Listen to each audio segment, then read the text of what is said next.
dos en los extremos, ¿no? Uno dice, el PIT-CNT, brazo sindical del Frente Amplio, simpatizante de regímenes antidemocráticos, ejemplo, Cuba, etc., no debe invadir el campo de la política. La actividad política queda para los organismos electos para ello por la ciudadanía. En el otro extremo, yo le preguntaría al panel si el paro no es la herramienta a aplicar. ¿Cuál es? Escuché a todos estar en desacuerdo. Bien. ¿Cuál es la manera entonces de manifestarse en contra de lo que pasa? Nadie ahí dice cómo sería correcto demostrar la disconformidad de la situación actual. Lo comentamos, hablamos inclusive de que hay alternativas que ya fueron trabajadas por otros gremios, como por ejemplo ADEOM, de donar una parte del salario, de ponerse al frente de una campaña, en este caso sanitaria, para la vacunación, y de esa manera demostrar que se está trabajando activamente con una reivindicación como la plataforma que tiene el PCNT. Es canallesco pensar, alguien por aquí también escribe, ¿cuánto es que había costado? Bastante caro, ¿no? La campaña para la recolección de firmas contra la LUC, 100.000... No, anunciaron que ahora iban a invertir $100.000 para esta última... alguien por acá decía, ¿por qué no donan esos $100.000? Bueno, yo creo que son cosas diferentes, ¿no? Si el recurso de la LUC uno puede compartirlo o no compartirlo, pero todos sabemos... ¿Qué es lo urgente? Todos sabemos que Vamos a ir a aquel eslogan. ¿Qué sería lo urgente? Pero no es excluyente. Se puede hacer la campaña de recolección de firmas en contra de la LUC, se puede financiar como se tenga que financiar y a la vez se puede hacer un paro... en eso, a la vez en el hambre.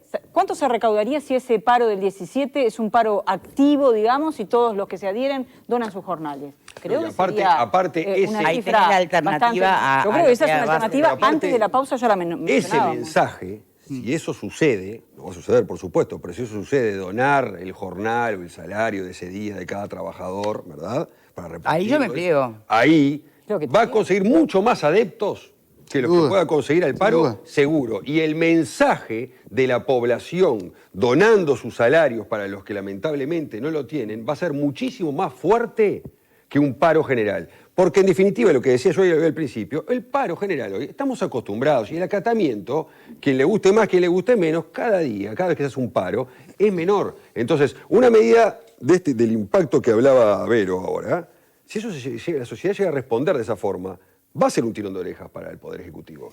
Pero un paro, uno más, no va a cambiar ni la política económica del gobierno, ni va a venir la renta básica... No va a influir absolutamente nada. Va a perjudicar a los pocos que tienen trabajo perdiendo su salario. Porque déjame decir algo que me quedó pendiente antes de la pausa que te quería contestar, Fernando. Me parece que las consignas que están de fondo son compartibles. Más allá de que vos les atribuyas un uso en este caso, que podemos estar de acuerdo, no si es el momento, cuáles son los fines. Pero ¿quién no puede estar de acuerdo en que la desigualdad va a ser una consecuencia de esta pandemia? Una desigualdad que no se creó el 1 de marzo del año pasado, una desigualdad que ya venía. ¿Quién no sabe que hay hambre cuando el propio Ministerio de Desarrollo Social está firmando por estas horas un convenio finalmente con una ONG, un contrato para que esta ONG distribuya alimentos en más de 300 ollas populares? Las consignas, ¿quién no sabe que el trabajo es una de las principales preocupaciones de los uruguayos? Pero Verónica, yo obviamente que nadie puede en contra del hambre y la desigualdad. Es como decir, ¿qué preferís ser? ¿Rico y sano o pobre y enfermo? Y obviamente, prefiero ser rico y sano, no tengo ninguna duda.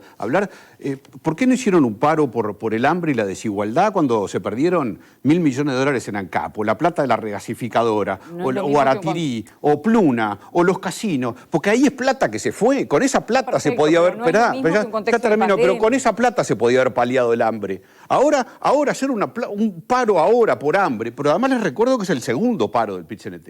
En septiembre hubo un paro general de 24 horas. Es el segundo paro. Aquel otro fue por lo mismo. Es por el capricho, porque no nos dan la renta básica y porque no nos dan ámbito de negociación, porque queremos cogobernar. Se terminó el cogobierno. El cogobierno fue hasta el 2019. Hasta ahí fue el cogobierno donde el PIT-CNT tenía puestos de gobierno y interactuaba con todo. Se terminó el cogobierno. Tienen que entender que se terminó.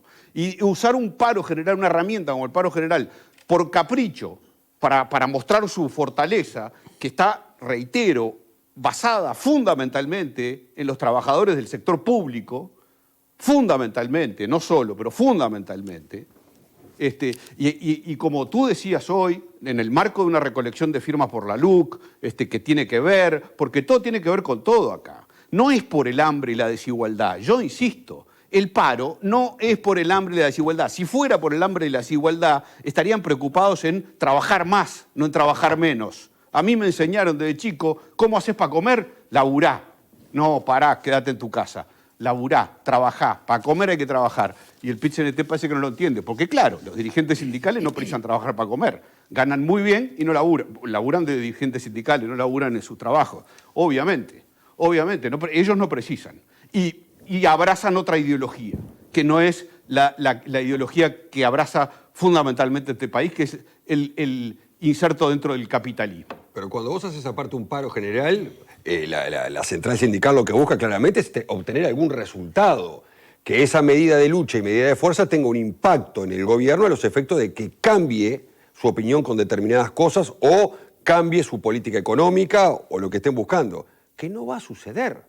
Todos sabemos hoy que por más que se haga un paro el 17 de junio, el 23 de agosto, el 12 de septiembre, la política económica del gobierno que está llevando adelante la va a mantener de esa forma. Pero Casas podrá estar errado o no. ¿Sabés lo que logra? Ni al pasar la colocación de los 1.500 millones en bonos del Uruguay, eso supone un gran respaldo internacional, ¿no? Nos ven como una economía seria. Claro, bueno, eso no es un dato que también puede haber generado, a ver, entonces no estamos en crisis, entonces vamos a pedir, vamos a pelear. No, en crisis estamos, pero a ver. No es posible.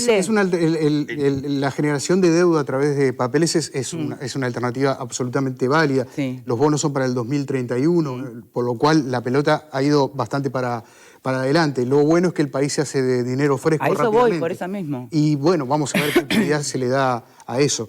Por otra parte, me parece que hay un montón de consignas que son interesantes, si se quiere, pero tienen poca base en la realidad. Lo que Fernando plantea de que es un país que está jugado al capitalismo, Uruguay, parece bastante insólito cuando su principal socio comercial es China y cuando su principal contacto de futuro es China, que no creo que sea un país capitalista. Entonces, bueno, allí me parece que hay cuestiones... Más capitalista. No. Pero además no importa. Pero ¿qué tendría que ver Pero eso? además no importa con quién comercies. No, pero como vos dijiste importa que que te compre.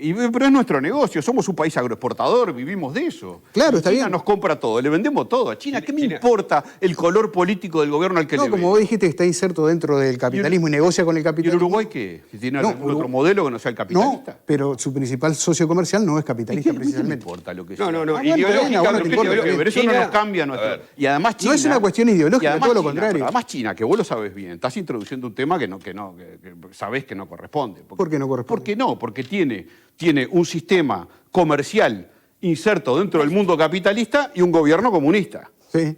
Pero comercia en el mundo capitalista China. ¿Usted cree que son bobos? Son los reyes del mambo, del crecimiento hoy. A ver, de todas maneras... Por eso estás poniendo un tema en la discusión que la verdad que no se Volvamos sustenta al es eje. el argumento. Volvamos al eje. A De todas ver, maneras, Vero. creo que nadie está discutiendo aquí, ni el PIT-CNT, ni el Frente Amplio, ni nadie está discutiendo volvernos socialistas en el contexto de pandemia, ni comunista, ni nada. Dentro del sistema capitalista que tenemos, pero hay distintas... dale el changüí al PIT-CNT. hay Pero como distintas vos planteabas a ver, precisamente- Dale el changüí al Fernando, el PIT-CNT. Frente Amplio fue gobierno 15 años, ¿de qué comunismo, de qué socialismo hablamos? Dale el changüí Fue al capitalista PIT-CNT. igual que el resto de los gobiernos. Lo que pasa es que acá lo que estamos hablando son de matices que en un contexto de pandemia pueden hacer la diferencia. Cuando el PIT-CNT habla de desigualdad, no habla solamente de la desigualdad que la pandemia genera o está generando en este momento, sino de la desigualdad que tú estás generando con las propias medidas que tomás. Cuando vos tenés sectores que podrían aportar más y que no han aportado lo suficiente o lo han hecho solidariamente frente a otros sectores que día a día están aportando jornales sacrificados, que son los que menos tienen, aportan nada más y nada menos que su fuente de trabajo que se ha visto en peligro, algunos ya ni siquiera tienen para comer, creo que ahí está la diferencia. Pero no estamos discutiendo volvernos de un día para el otro ideológicamente. No, pero en el fondo es lo que estás planteando. Hay algunos que No, tienen mucho, Estados Unidos Pará. está discutiendo tributos a los que más tienen. Sacale a los que Otros tienen países- mucho Estados para Unidos darle a es los que tienen comunista. menos. Quieren Y una es fo- socialista. Pero pará, porque si hablamos al mismo tiempo nos escuchamos. Vos estás planteando, yo te pregunto, estás planteando, sacale, como dice No. el PIT-CNT, sacale a los que tienen tienen mucho para dar lo que tienen menos. ¿Ese es el planteo? Me estoy preguntando si es que realmente la economía, y en este año que tuvimos de pandemia, yo te la contesto, si es que realmente todos perdimos, porque tal vez no todos perdimos. Si hay alguien que ganó, yo creo que hay sectores muy claros que ganaron, tal vez tienen una capacidad de contribuir a la situación económica compleja más grande que la que hoy están ¿Vos crees que no adelante. Por eso, pero en el fondo me estás contestando, sacale Pero más. eso no es ser comunista, Fernando, es administrar la economía que se tiene. Hay medidas de este tipo que en el mundo se están aplicando en países que no son comunistas. A ver.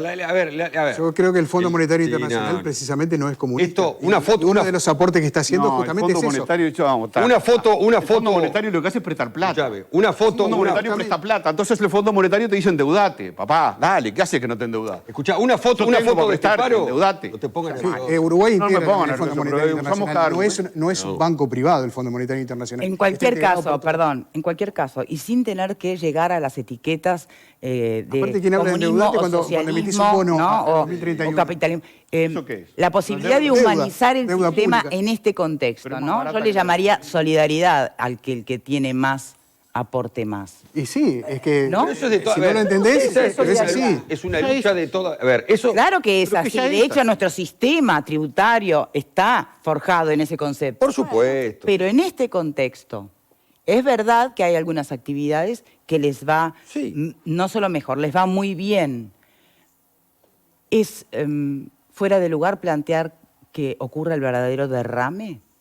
Pregunto. Que esa actividad derrame para ¿A abajo. quién le va muy bien hoy? ¿A quién le va muy bien? Al sector agropecuario, por ejemplo. ¿A qué parte del sector? A agropecuario? $600 la tonelada de ¿Pero soja. a qué parte? por ejemplo. ¿A qué parte del sector agropecuario? Yo te pregunto, ¿a cuál? Porque el sector agropecuario es desde la producción de pollo hasta la producción de árboles. Y en el medio pone una enorme cantidad de Y producción. yo creo que le va bastante bien. ¿A cuál? A todo el sector. A todo el sector. Esto es muy Entonces sencillo. saquémosle más al sector agropecuario. El sector Saquémosle que- más para darle lo que tienen menos. Ese es el No planteo. saquemos, Bueno, le estamos no sacando sé. más a los funcionarios públicos. ¿Qué hay le de las estamos sacando más a cuentas los de docentes. residentes, Bueno, las si cuentas eso pueden en el aportar, extranjero? eso que otros pueden pero aportar. Que hay toda la ese vida, tipo de Pero vos creés planteos vos que se creés han el hecho. Estado no se beneficia. ¿Vos creés que contextualmente, el Estado no se beneficia? No. ¿De ese le está yendo mejor? Eso De esos $600 la tonelada bueno, que decís la soja, hablemos- que es una mentira, no, es cierto el precio. pero Hablemos, la Fernando, de un Esperá, beneficio esperá, extraordinario, ¿por Esperá, qué no? Verónica, esperá. No, Ya hablemos va. de un beneficio extraordinario. Termino y ya va. Sí. Pero el beneficio extraordinario no es real. Los productores de soja, que están levantando hoy la soja, no tienen un precio de $600 la tonelada, porque ya vendieron un 30 o 40% de la soja cuando plantaron para financiarse, porque vendieron otro porcentaje en la mitad, vendieron a 350 o 400, no están vendiendo a 600. Casi ninguno agarra el precio hoy de 600. O sea que tampoco es cierto. Pero yo no digo, les está yendo bien, el ganado vale, la carne vale, las materias primas valen, pero todo eso aporta al Estado. Y de ahí salen los 700, 900 millones de dólares que se están gastando de más para la pandemia. ¿O de dónde creen que salen? A ver, A ver, podemos discutir de permitime economía. que le conteste. Cortito. No somos nosotros dos los que vamos a definir quién es el que aporta más o quién debería aportar más o está en condiciones. El gobierno sabe muy bien quiénes son los que durante este año, lejos de tener pérdidas, tuvieron ganancias. Y muchos tuvieron ganancias a raíz de la situación de pandemia que otros sufrieron. Pero, no a ver, quiero las nombrar situaciones empresas de- concretas, las pero situaciones de todos vemos determinadas ejemplos actividades. Pero los de que que hay tienen- empresas que se vieron dejan beneficiadas. pasar una- Pero los que tienen ganancia pagan impuestos. Está perfecto, estamos hablando de Sí, se le está beneficios pidiendo extraordinarios. un poco También más. pagan Cobrale impuestos más. los trabajadores que ahora, Ese es el modelo. los funcionarios que ahora No, aportan- porque es una aportan situación un- extraordinaria. Cobrale más al que gana Podemos más. No, y que le vas a- sacarnos que la le vas a venda cobrar de al los que no ojos tiene con para lo que es comer. este paro, por favor, Los y entiendo, dejar de perfecto, discutir. pero- ¿Podemos sacarnos la venda de los ojos lo que es este paro? Sí, digo. Y dejarnos de discutir de economía, de cuál sector Es anda que más y también cuál es parte de menos. la realidad del paro. Hace pocas horas, como decía Victoria, se dio un gran respaldo por parte de capitales al Estado y a la situación económica del país con la deuda esta que se canjeó, etcétera, etcétera. Que no pasó solo con este gobierno, porque ha pasado con otros gobiernos también. ¿Ah? Pero eso es un avance importante. Fue uno de los aciertos del Uno de los gobierno Frente aciertos. Amplio, de Astori. Un 60% de aprobación tiene el presidente de la República en este momento. Número más, número menos. El PIT-CNT ha perdido fuerza contra el Poder Ejecutivo. Y la única forma de marcar presencia, ¿cuál es? Hacemos un paro por el hambre, la desigualdad y no ¿Qué sé tiene cuántas que ver lo cosas de más. los bonos que estás poniendo sobre la Exactamente. mesa? Pero si a vos haces un canje de bonos y vos los vendés todos, es porque tu economía tal mal no está. O por lo menos alguien dice, bueno, yo sé que me vas a pagar porque tu situación no es tan caótica. No, es un Pero tema de justo- credibilidad. es un sobre tema todas de las cosas, de eso no hay duda. Y también es un tema de hacer un buen negocio para el comprador de deuda. Por supuesto, pero es credibilidad, porque nadie viene a comprar bonos No, Argentina. totalmente, sí, ya lo sabemos. Ah, Claro, perfecto. el Y si a vos país te es hacen un- creíble desde hace muchos años. Desde hace muchos años, no es de Pero ahora. más a Y si a su vez favor, vos tenés un 60% de aprobación. Pablo, más a favor del PIT-CNT, porque significa que cuando tú necesitas los recursos en el mercado internacional aparecen. No, Vero, política, porque tenés Vero. una economía que podría respaldar Vero. un gasto no desmedido, pero sí un gasto mayor Es un paro respecto a político asistir a para las personas. marcar posición. Yo estoy de acuerdo contigo en que es un paro político por Nada el más. momento y por, ¿Están en su derecho? por la medida en Están. sí misma. Comparto lo que está de fondo. Bueno, muy bien, vamos a ver si lo comparten la gran mayoría de los trabajadores de este país, ¿no? Tal vez la necesidad haga que puedan llegar a compartirlo, pero no llevarlo a los hechos, y eso también sería un mensaje muy contundente para muchos, ¿no? Vamos a dejar el tema por aquí y vamos a pasar